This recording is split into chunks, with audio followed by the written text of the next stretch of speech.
Hello everyone, welcome back to my YouTube channel. तो आज मैं आपके साथ शेयर करना चाहूंगी मेरा एक्सपीरियंस पीएचडी का, जो कि दिल्ली यूनिवर्सिटी में था, वो कैसा रहा। सारी डिटेल्स में हम बात करेंगे कि कैसे आपको फॉर्म फिल करना है, कौन कौन सी बातें ध्यान रखनी है, इंटरव्यू के टाइम पे कैसे क्वेश्चंस पूछे गए थे, क्या क्या उन्होंने पूछा था, कैसे आगे का प्रोसीजर होता है। तो वो सारी बातें आज हम इस वीडियो में जानेंगे। तो लेट्स स्टार्ट दिस वीडियो। तो सबसे पहले क्या करना है, आपको अपना फॉर्म फिल करना है। फॉर्म फिल करते टाइम आपको कोई भी गलती नहीं करनी है, चाहे वो आपकी पर्सनल डिटेल्स हो, चाहे फोन नंबर, ईमेल आईडी, सारी चीजें, क्योंकि जब नोटिफिकेशन आता है तो आपने जो रजिस्टर किया होता है उसी पे आता है।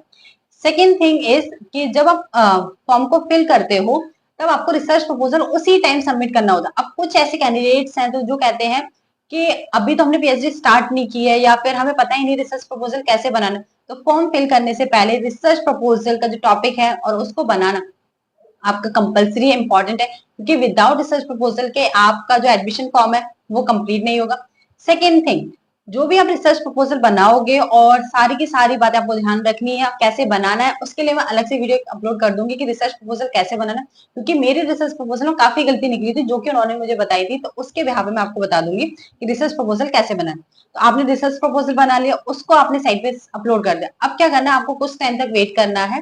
उसके बाद आपके जो इंटरव्यूज हैं वो स्टार्ट हो जाएंगे। लाइक कॉमर्स डिपार्टमेंट के अलग, पॉलिटिकल डिपार्टमेंट्स के अलग, सबकी डेट्स अलग अलग होती है। अब जैसे कि अब 3 कैटेगरी होती है पीएचडी में एडमिशन लेने के लिए। First PhD only, second net, and third one is JRF category. तो अब उसमें क्राइटेरिया क्या होता है कि जब दिल्ली यूनिवर्सिटी में फॉर्म फिल करते हो, जब आपका इंटरव्यू होता है, शिफ्ट वाइज होता है, क्योंकि कैंडिडेट्स काफी ज्यादा होते हैं। तो शिफ्ट 1 और शिफ्ट 2 में होता है। लाइक मॉर्निंग में और इवनिंग में 2-3 दिन चलते हैं इंटरव्यू एक ही डिपार्टमेंट के। अब वहां पे क्या था, जब मैंने अपना इंटरव्यू दिया तो पहली चीज क्या थी कि उन्होंने पीएचडी वालों को अलग रखा था, नेट वालों को अलग और जेआरएफ वालों को अलग। मतलब जितने भी कैंडिडेट जेआरएफ कैटेगरी वो एक साथ थे, नेट वाले एक साथ थे और पीएचडी वाले एक साथ थे। अब यहाँ पर बात होती है कि आपको उस टाइम कैसे बिहेव करना है, कैसे खुद को प्रेजेंट करना है। सबसे पहले आपको फॉर्मल वेयर करना है। कोई भी मतलब ऐसे कपड़े नहीं पहने, या फिर डार्क जो भी, एकदम डिसेंट बन के जाना है। आपको भी कॉन्फिडेंट होके जाना है। और जितने भी आपके डॉक्यूमेंट्स हैं, कौन कौन से डॉक्यूमेंट्स रिक्वायर्ड होते हैं, लाइक आपके 10th 12th graduation, masters, plus इनके कैरेक्टर सर्टिफिकेट्स, और अगर आपके पास कोई कैटेगरी का सर्टिफिकेट है तो वो भी, और प्लस नेट और जेआरएफ का। अगर आपने नेट भी क्वालिफाई कर रखा है, जेआरएफ भी, तो आप दोनों फॉर्म्स को और उनके प्रिंट हाउस को सबको लेकर, प्लस जो आपने रिसर्च प्रपोजल अपलोड किया था साइट पे फॉर्म फिल करते टाइम, तो उसकी भी आपको कॉपीज करवानी कम से कम 2-3, क्योंकि एक तो आपकी वहीं सबमिट हो जाएगी।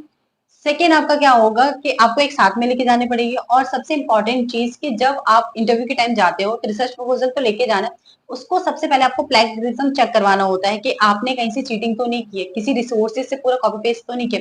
तो प्लेग की रिपोर्ट आपको साथ में लेके जानी पड़ती है। अब जब मैं गई थी वहां पे इंटरव्यू देने, तो सबसे पहले मेरा जेआरएफ क्वालिफाई हुआ था, तो मैं जेआरएफ वाले कैंडिडेट्स के साथ बैठी थी। सारे पहले डॉक्यूमेंट्स की वेरिफिकेशन हुई, जिनका भी डॉक्यूमेंट्स कंप्लीट नहीं था उनको पहले ही आउट कर दिया गया था। फिर उसके बाद क्या था कि जैसे कि मेरा कॉमर्स डिपार्टमेंट है, तो उसमें सबके अलग अलग होते हैं, किसको किस में पीएचडी करनी, लाइक किसी को फाइनेंस में करनी, किसी को मार्केटिंग, किसी को एचआर में। तो मेरा जो एरिया था वो मार्केटिंग था, तो मैं मार्केटिंग वाले में गई थी इंटरव्यू देने। तो वहां पे 4-5 लोग बैठे थे पैनल में जो इंटरव्यू ले रहे थे।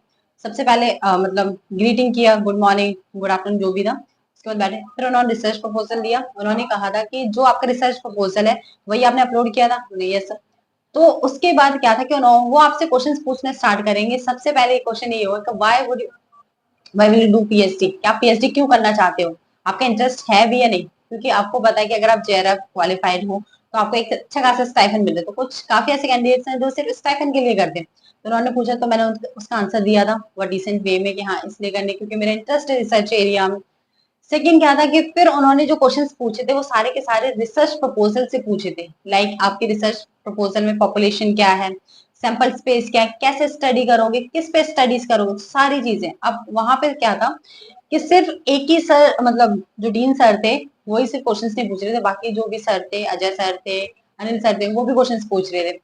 तो 10 मिनट तक मेरा इंटरव्यू चला होगा। उसके बाद उन्होंने कह दिया थैंक यू, और काफी सारी गलतियां निकाली थी उन्होंने मेरे रिसर्च प्रपोजल में कि आपको ऐसे नहीं ऐसे करना था, वैसे नहीं वैसे करना था। तो वो सारी बातें मैं आपको अलग से वीडियो में बता दूंगी। तो ये था कि सारा कि आप दिल्ली यूनिवर्सिटी में जाते हो इंटरव्यू के टाइम पे, तो आपको कौन सी बातें ध्यान रखनी है। अगर आपको ये वीडियो इन्फॉर्मेटिव लगती है, यूजफुल लगती है, तो please do like and subscribe. Thanks so much.